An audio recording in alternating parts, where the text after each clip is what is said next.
What's up, everyone, and welcome to Clear Talk. So in this video, we're going to be talking about the Starlink 30-day trial offer that they were giving to Hurricane Helene victims. That seems a little bit more like a bait and switch marketing ploy. Um, I I I knew something seemed a little weird and fishy about this whole thing. Uh, so we're gonna go over it real quick. This not gonna be a long video. But yeah, thank you very much for your for any support you give. Um, Consider subscribing, like, share, all that good stuff. Check out my other channels here, over to the side if you'd like one-time donation, or you can do the JMD Nation at Patreon. Thank you very much for any kind of support that you give. It's very much appreciated. All right, so yes.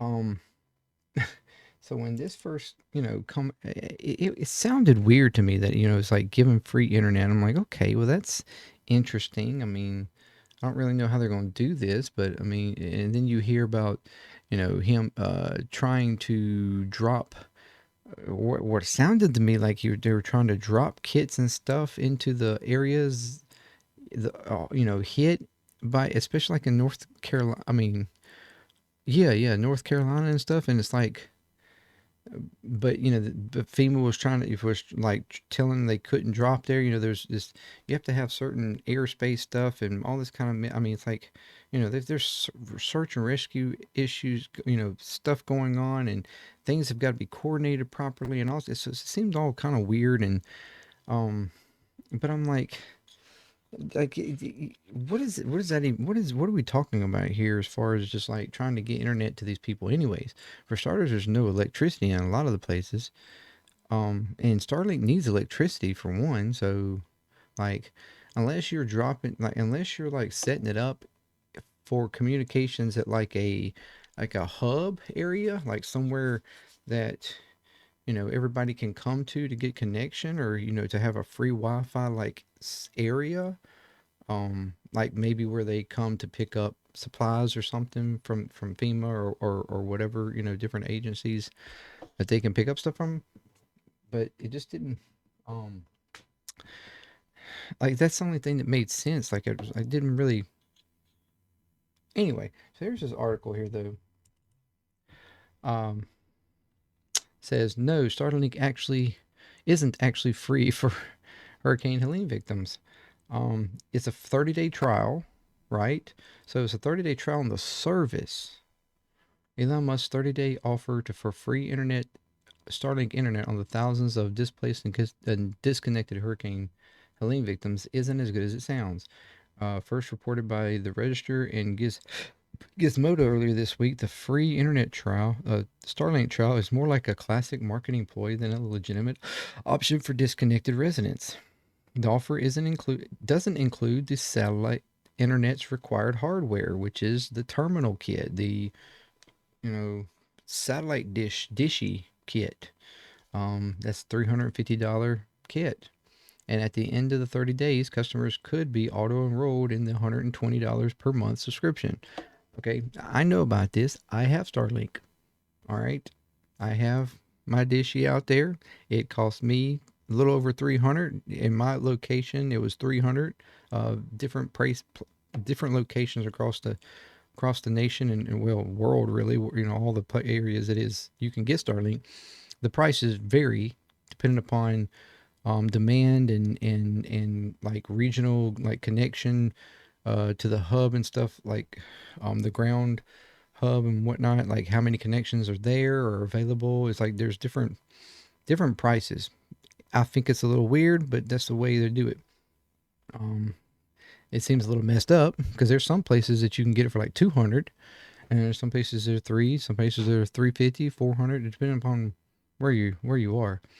But anyways, and at the end of yeah, so it's it says, please note that on the Hurricane Helene support page, a Starlink kit is required to access this free service.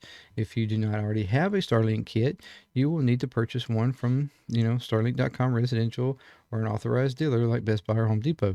The offer is extended for 30-day credit to existing customers, however, but they will still have to create a help ticket in order to receive a waiver at an undetermined date, according to the company. Um, all this is the gambling on individuals having access to stable electricity or generators. So, yeah, 1 week after hurricane devastation, more than 850,000 residents across 7 states were still powerless, and restoration efforts are ongoing on a second storm, which is Milton, that touched down in Florida. So that would affect just people from, in the Florida area. Um, but so yeah, that it just it was weird. Uh, like to offer a free service for 30 days to people who a lot of which don't have electricity.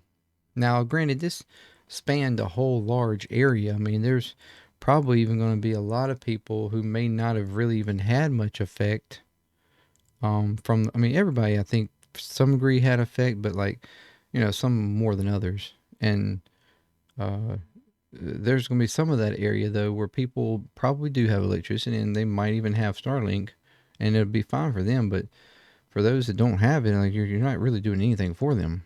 You're not really helping the ones who need the most help. You know what I mean?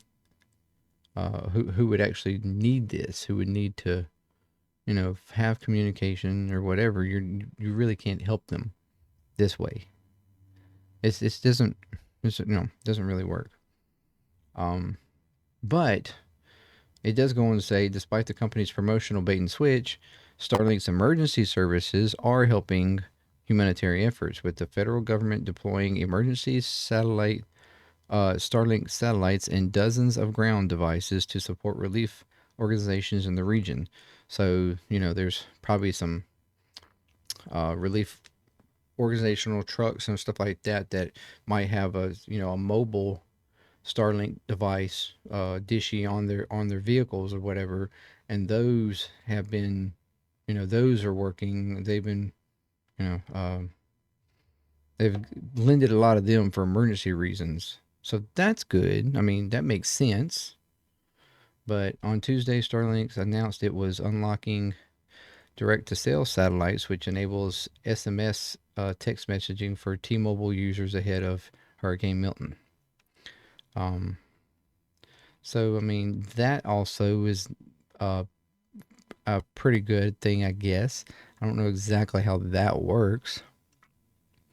Um, but it also only works with T-Mobile users, so I guess it depends on how many T-Mobile users there are. But yeah, that's the only reason. That's the only thing that made sense to me in the first place. If you have it like for you know relief effort vehicles and organizations and whatnot to be able to communicate with each other, gets internet service for whatever mapping, communication or whatever. Like that makes sense. And like I said, if you were setting up some free access areas in like your hub areas, or like areas where people would come for relief, that way people can get some temporary internet to be able to communicate with family abroad or something or whatever, to let them know, hey, we're doing okay, or we're doing this, or whatever, this is going on, we're working on this, but whatever the case. Like that makes sense. But to just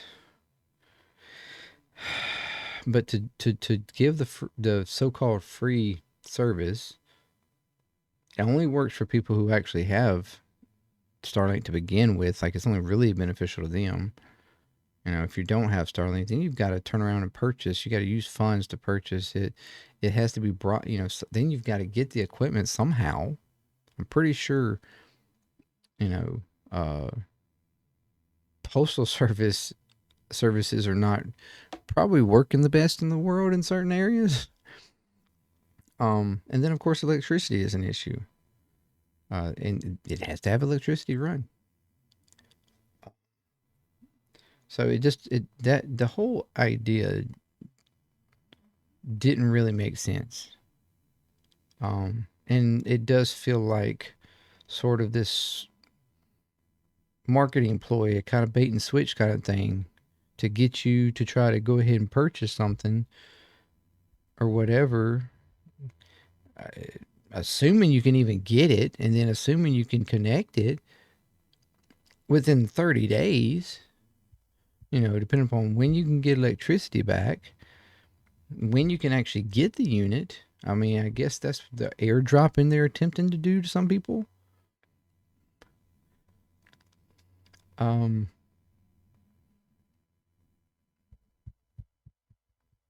and then the possibility that I mean, in 30 days, a lot of people are still not going to, like, the efforts are still going to be going on.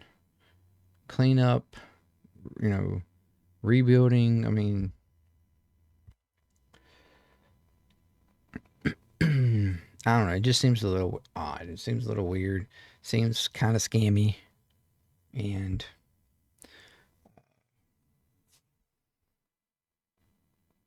but it's Elon, so